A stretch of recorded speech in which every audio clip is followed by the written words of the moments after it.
이지스 전자차트 사용자 여러분, 그리고 메디튜브 구독자 여러분, 안녕하세요.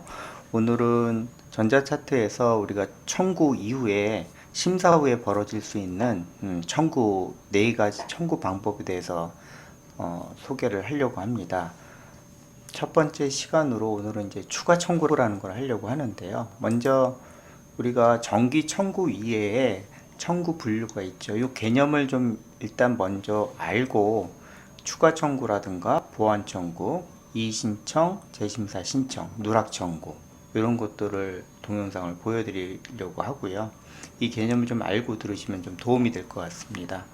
먼저 정기 청구하고 나서 심평원의 심사가 이루어지면 저희가 추가 청구라는 걸 할 수가 있고 보완 청구라는 걸 할 수가 있고 이의 신청, 재심사 신청이라고 하는 이 카테고리가 하나 있습니다. 마지막으로 누락 청구가 있고요.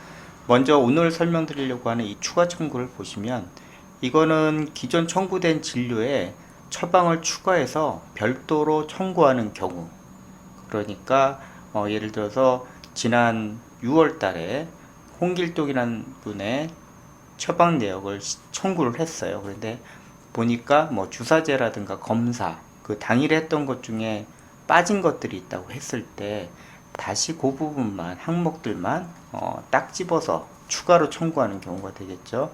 이때는 그 접수증 통보서 수신 후에 추가 접수 직계라 청구 직계라는 요거를 진행을 해서 추가 청구를 합니다.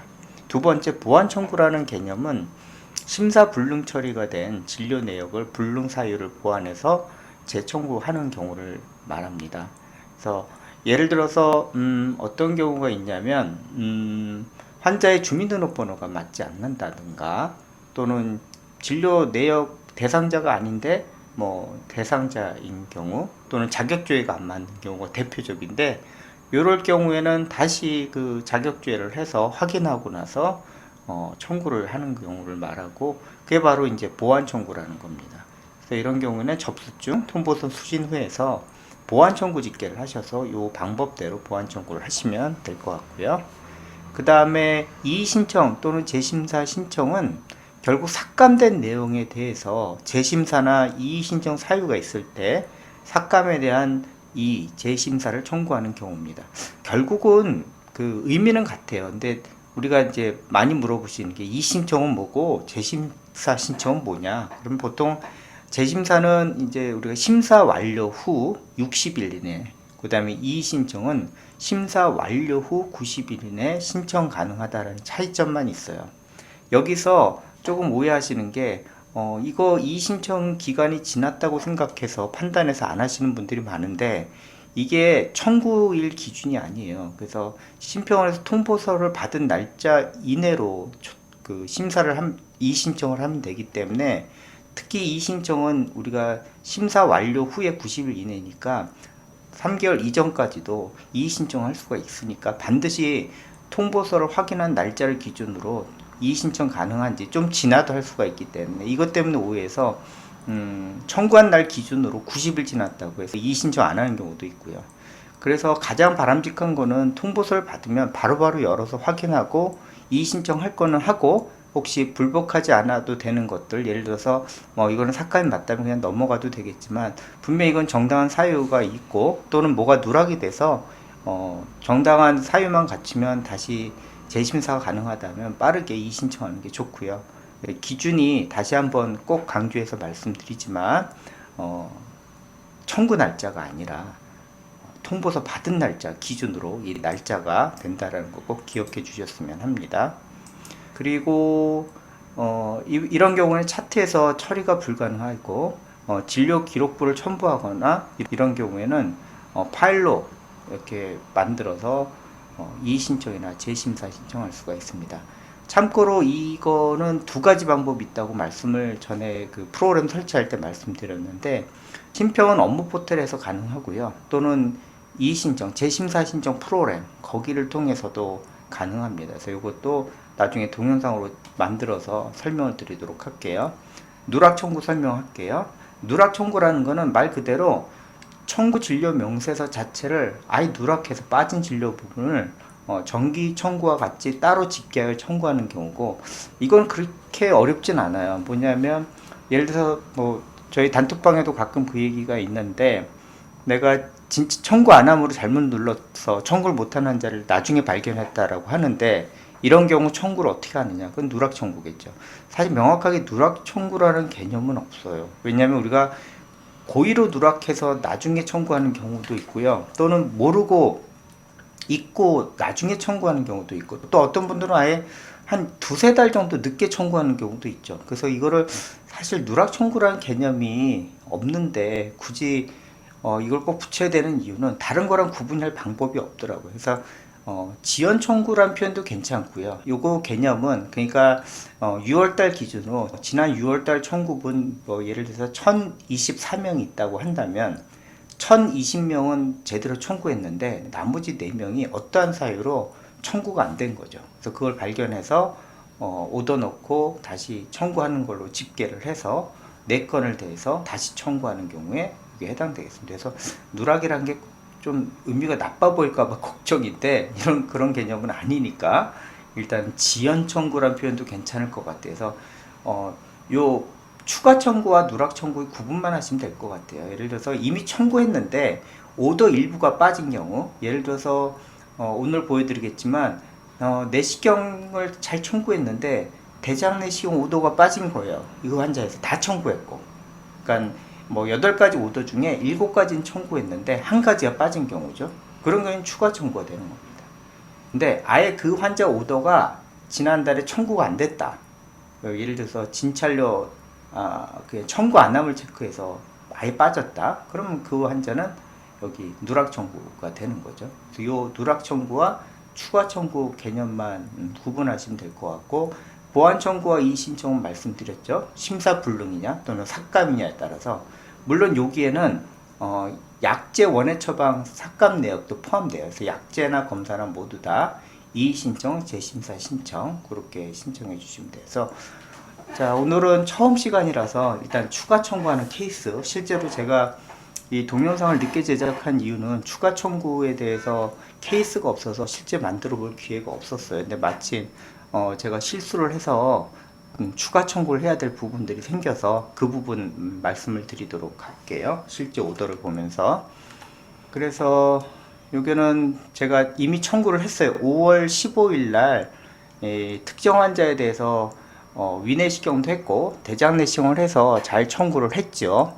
근데 사실은 이게 삭감이 됐어요. 그래서 뭐 이거는 누락 청구하고 관련이 있기 때문에 설명할 수밖에 없는데, 우리가 위하고 대장 내시경을 2건을 다 하면 소독 검사를 2번 했다고 해서 투여량을 2로 청구를 하는데, 보니까 이 소독 내시경 검사 수가가 하나가 삭감이 됐어요.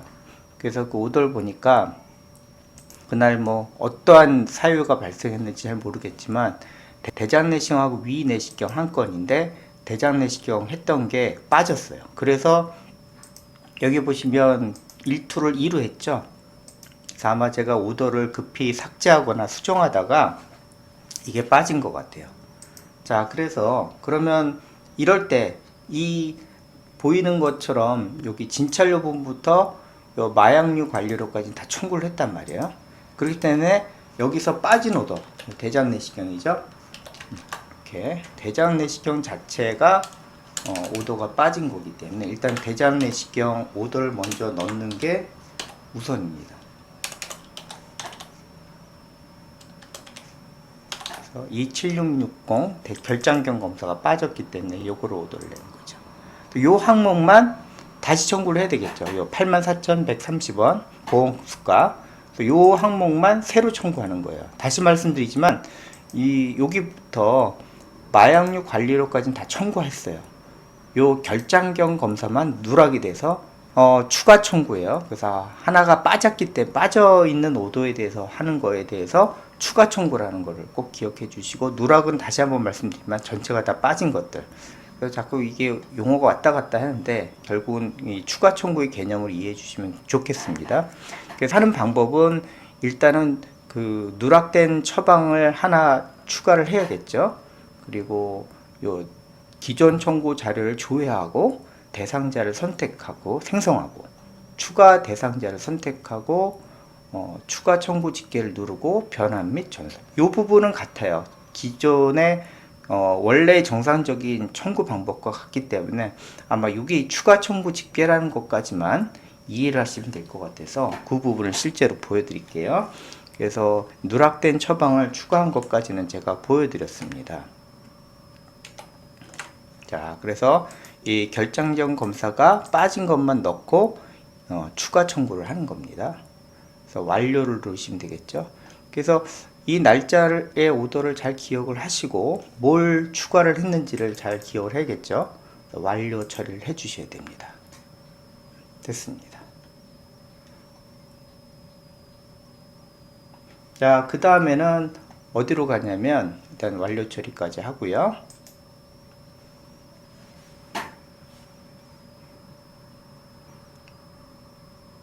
그 다음에 청구를 눌러서 어디를 들어가야 되냐면 원청구, 원래 청구했던, 그러니까 5월 달에 청구했던 그 청구 내역 집계 여기로 들어가셔야 돼요.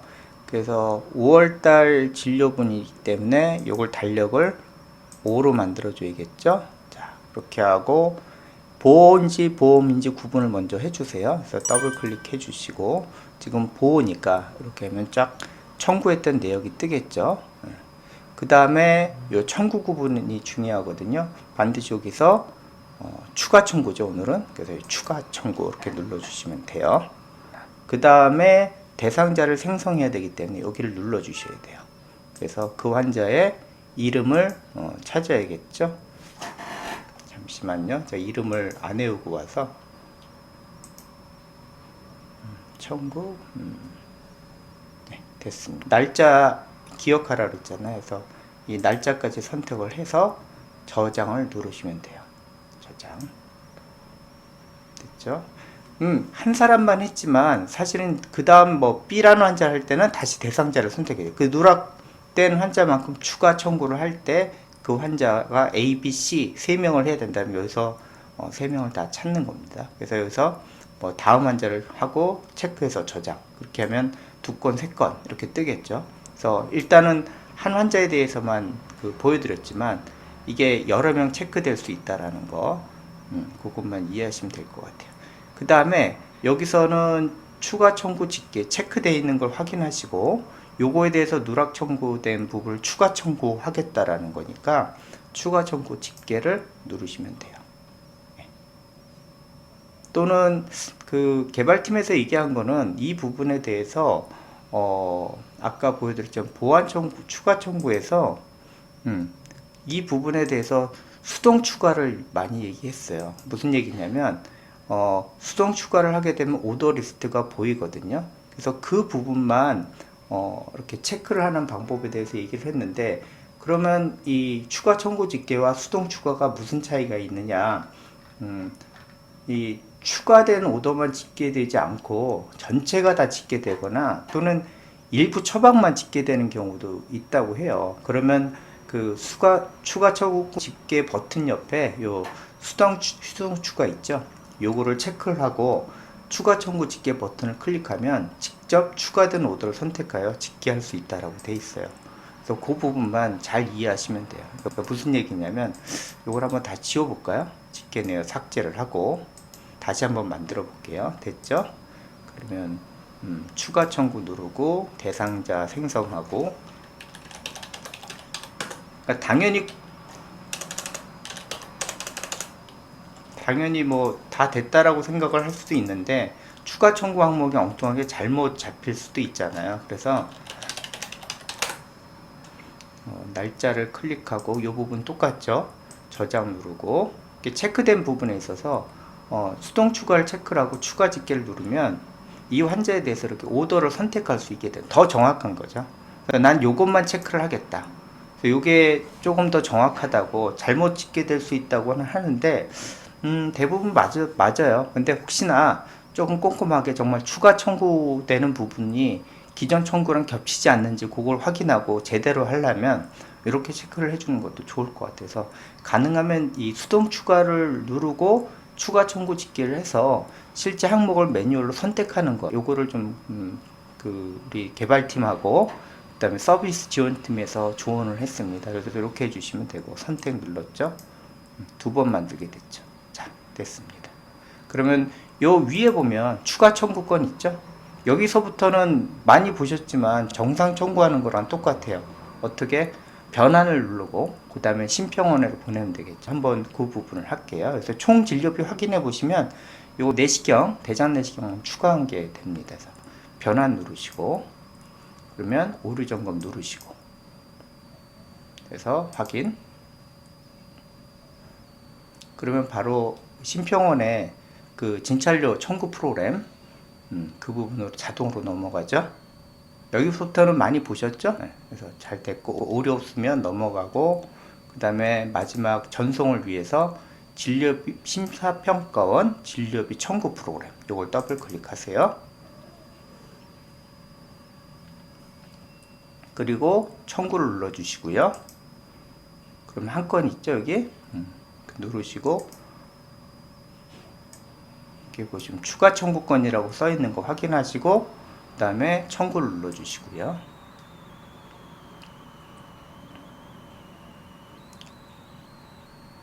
그러면 공인인증서 뜨죠? 요거는 인증서 비밀번호 누르시고 확인. 이렇게 하면 추가 청구가 완료가 된 겁니다. 이게 간단하죠. 이거를 이해하시면 뭐 추가 청구하는 경우에 대해서 그렇게 어려워하실 필요는 없는데 아무래도 저도 이게 케이스가 많지 않다 보니까 막상 하려고 하면 어떻게 하지? 막 당황스러워 매뉴얼을 보게 되는데 그땐 또 더 안 읽혀지죠. 그래서 그때는 한번 이 동영상을 보시고 추가 청구를 하시면 많이 도움이 될 것 같아요. 그래서 정리하자면 추가 청구라는 개념 먼저 다시 한번 더 설명을 드릴게요. 추가 청구라는 거는 누락 청구와 달리 기존에 청구된 것 중에 첨가해서 add 한다고 보시면 돼요. add. 그래서 10개의 청구 항목 중에서 내가 9개는 청구했는데 10번째를 뺐다. 그러면 그거를 기존 청구된 진료 차트를 다시 열어서 처방을 추가해서 별도로 청구하는 것을 추가 청구라고 해서 오늘 보여드린 겁니다. 그래서 구체적인 예로 들었고 오늘의 예는 5월 15일 청구한 내시경건에서 이 대장 내시경 오더를 빠뜨려서 이 결장경 검사를 추가로 오더를 내고 이 부분을 보험 청구 집계에서 해당 월로 들어가서 보험 유형을 선택을 해서 추가 청구 대상자를 잡고 그래서 지금 보여드린 과정들은 모두 기존 청구자를 조회해서 대상자를 생성하고 추가 대상자를 선택하고 이때 제가 오늘은 하나만 보여드렸는데 여러 명 선택할 때도 추가 대상자를 선택하는 방법 그대로 복수로 하시면 돼요. 추가 청구 짓기를 하는데 가급적이면 수동 추가로 하자. 왜? 내가 추가를 해야 될 그 오더를 직접 선택할 수 있으니까 이 부분이 명확하고 혹시나 그 오더가 중복되거나 추가 청구하는 오더가 빠지는 그런 거를 그 좀 염려해서 이 수동 추가 기능을 넣었으니까 아마 추가 청구하는 케이스가 많지는 않을 거예요. 그러니까 정확하게 청구하고자 하는 니드가 더 있겠죠. 그래서 그럴 때는 반드시 수동 추가 옵션을 체크하고 추가 청구 집계를 하시면 되고 변환 및 전송 과정은 기존에 정기 청구하는 것과 동일합니다. 그래서 오늘 추가 청구에 대해서 방법과 요령 그렇게 말씀을 드렸고요. 이어서 다음번에는 보완 청구, 그 다음에 이의 신청이나 재심사 신청하는 거, 누락 청구한 거, 이 부분에 대해서 추가적으로 설명을 드리도록 하겠습니다.